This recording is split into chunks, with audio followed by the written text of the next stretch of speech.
क्योंकि हरियाणा में ही हार नहीं हुई, जम्मू कश्मीर में भी कांग्रेस का प्रदर्शन जिस तरह से रहा, उन्हें ठेंगा तो उमर अब्दुल्ला ने भी दिखा दिया। वहां में अब सीट बंटवारों के बीच में अखिलेश यादव ने दिखा दिया, अबू आजमी को वहां पर कांग्रेस ने दिखा दिया।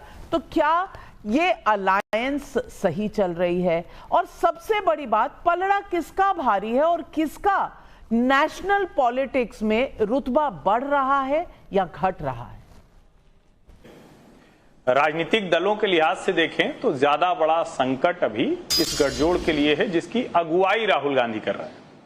ये अखिलेश यादव के लिए कोई बहुत बड़ा संकट नहीं है, दूसरे लोगों के लिए बहुत बड़ा संकट नहीं है, राहुल गांधी के लिए बड़ा संकट है। क्यों मैं ऐसा कह रहा हूं? राहुल गांधी की छवि दुरुस्त करने के लिहाज से जो हरियाणा को माना जा रहा था कि केक वॉक हो जाएगा, मातूराम की जलेबी की फैक्ट्री भी लगने वाली थी, वहां जो हार मिली उसने राहुल गांधी को परिदृश्य से लगभग गायब कर दिया।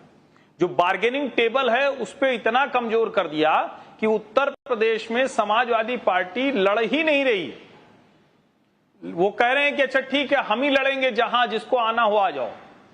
एक तरीका होता कि साथ में बैठते, प्रत्याशी साथ में घोषित करते, राहुल गांधी और अखिलेश यादव कहते कि हमारे ये प्रत्याशी हैं। और ये मैं कई बार कहता हूं कि दोनों के बीच में तालमेल का भयानक अभाव दिखता है। दोनों शायद एक दूसरे को ये आंकते रहते हैं कि मुस्लिम मतदाता किसके साथ है। अब महाराष्ट्र में मालेगांव में जाकर अखिलेश यादव के साथ अबू आजमी बोल देते हैं कि 8 मुस्लिम विधायक हो जाएं तो कोई सामने टिकेगा नहीं, किसको सामने टिकाना है। और कांग्रेस के मंच से ढेर सारे मुस्लिम नेता ये कहते हैं कि अब मोदी को हटाना है, देश को बचाना है, इसके लिए हमारा हीरो तो राहुल गांधी है।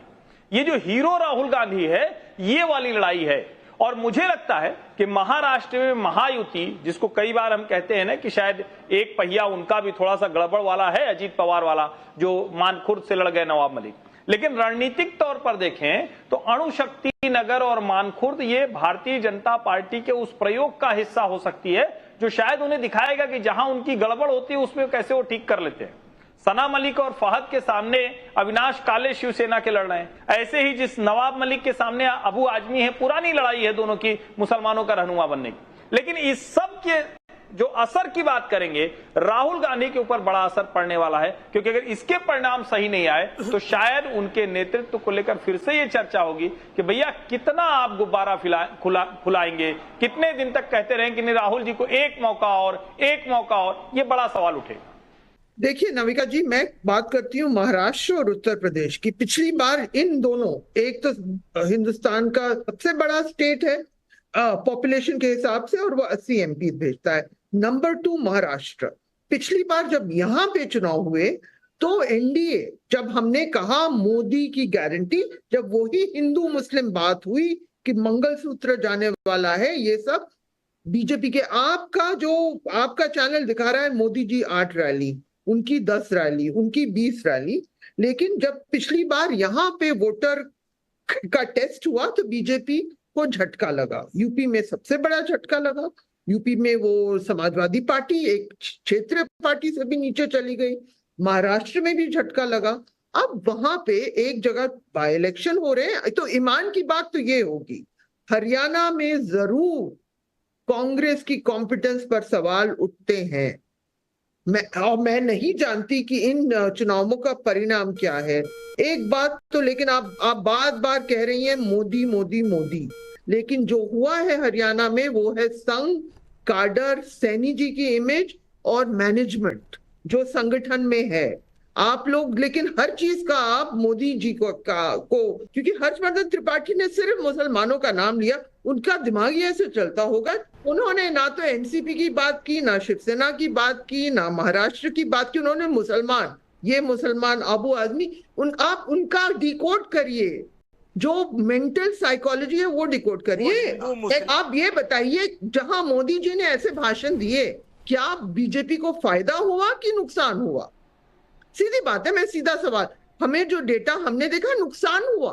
अबू आजमी ने जो बोला है वो कोई हमने थोड़ी ना अबू आजमी के मुंह में डाल दिया था, मोदी जी ने बोला। ये कोई हमने थोड़ी ना हारून नदवी के मुंह में डाल दिया जो कहते। उत्तर प्रदेश को लेकर भी जिन सीटों पर बहुल है उसकी कैसे बात की जाती है और आप टीवी पर बैठती हैं तो कभी आपने हिंदू मुसलमान की बात ऐसे की क्या? आप तो जातियों में बांट कर करती हैं।